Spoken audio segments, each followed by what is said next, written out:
may buhay, may pag-asa. Yan ang pinatutunayan ng mga persons deprived of liberty o PDL sa pamamagitan ng pakikibahagi sa mga livelihood program na isinusulong ng Bureau of Jail Management and Penology. At para ibahagi kung paano isinasagawa ang programang ito, makakasama po natin si Jail Superintendent J. Rex Bustinera. Good morning at welcome po sa Rise and Shine Pilipinas. Good morning. Good morning, sir. Sa mga sumusubaybay sa inyong programa ngayong umaga, magandang umaga po. Sir, maaari ito pong ibahagi o ipaliwanag kung ano ang livelihood program ng BJMP para sa ating mga PDL. Ang livelihood program ng BJMP ay para sa lahat ng persons deprived of liberty. Ito ay binibigyan namin sila ng pagkakataon na makapaghanap buhay, maituloy at kumita ng pera habang nasa loob at maaaring nila itong ipadala sa kanilang mga kamag-anak sa labas. It's a part of our welfare and development programs. So, even nakakulong, productive pa rin at pwede pa rin kumita ng pera para maipadala sa kanilang mga pamilya. Tama po ba? Correct, tama po, sir. And that's the right operative word, productive. Kasi gusto din po ng BJMP na paglabas nila for proper reintegration to society ay maging productive citizen din sila. At kailangan mag-practice na sila sa loob through livelihood programs. Ay, ito nakikita nga po natin, ito po yung gawa ng ating mga inmates na may painting, may bag. Ano po ba ito? Tissue holder? Yes. Tissue holder. May bag, may halaman, decorative designs. Ang galing, Creative, ang galing. Ilang oras po nila ginagawa ito sa isang araw?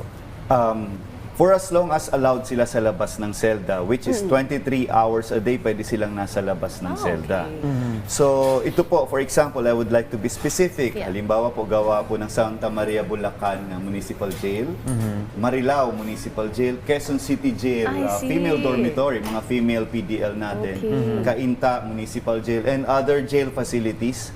Meron po ang BJMP ng 488 jail facilities nationwide na lahat sila ay merong mga livelihood programs na ganito. Very nice. So, sir, gaano naman po kahalaga ang livelihood program sa rehabilitation ng ating mga PDL?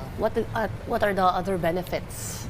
Yes, aside from, of course, the being productive and preparing them for their reintegration Yes. back to the society, is of course nakakababa po ito ng mga violent incidents sa loob ng aming piitan.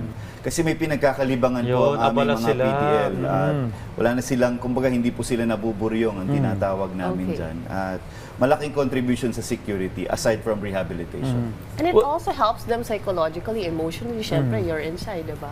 At syempre, kumbaga, nakakapag-provide ka pa rin sa pamilya mo kahit papaano, no? Pero paano nyo inaalam kung ano yung kanilang, saan silang talento, kung saan sila magaling? At tulad nito, iba-iba kasi.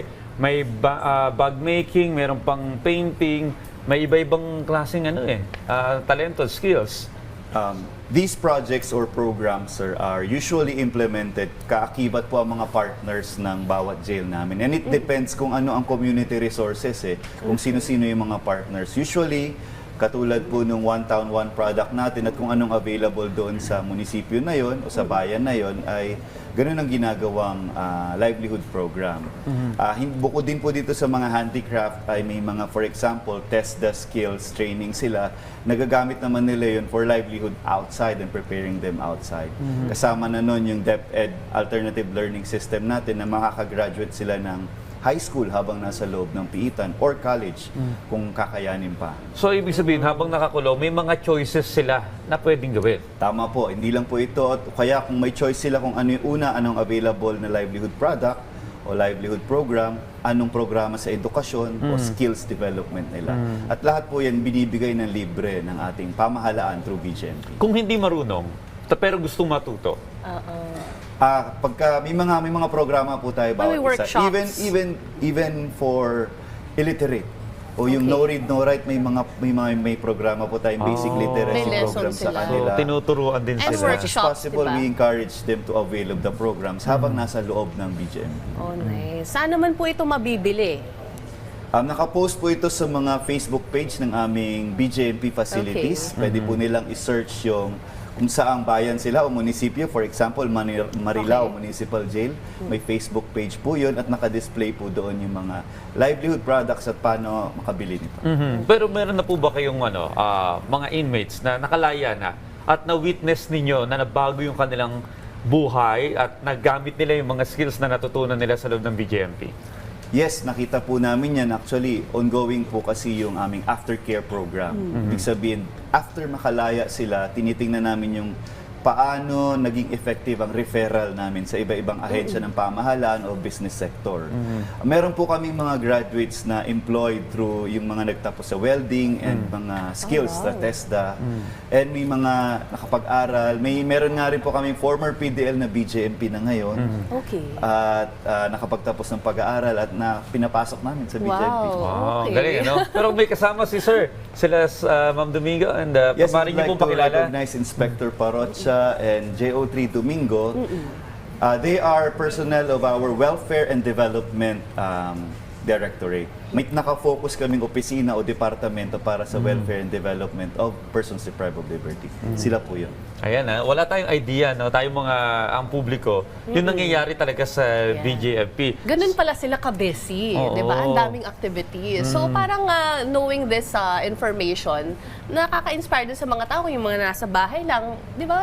You know, you can have Kung an kaya idea. nilang gawin, kaya mo rin gawin, Oo, di ba? di ba? Para Well, maiwasan din yung crimes. alright, panghuli na lamang po ang inyo pong mensahe sa ating publiko. Kami po sa BJMP ay mananatili sa aming mga tungkulin upang mag-provide ng safekeeping and developmental opportunities sa aming mga persons deprived of liberty. Makakaasa ko ang taong bayan sa aming tungkulin. Magandang umaga po. Ayan, di ba, ang daming pwedeng gawin sa loob ng bilangguan. Oo. Para alam na ni former Congressman Saldico yung kanyang pwedeng gawin. Eventually, pag nakulong na dito sa Pilipinas. Anyway, maraming salamat po sa pagsama sa amin at pagbabahagi ng programa ng BJMP. Maraming salamat po at magandang umaga. Thank you so much, sir.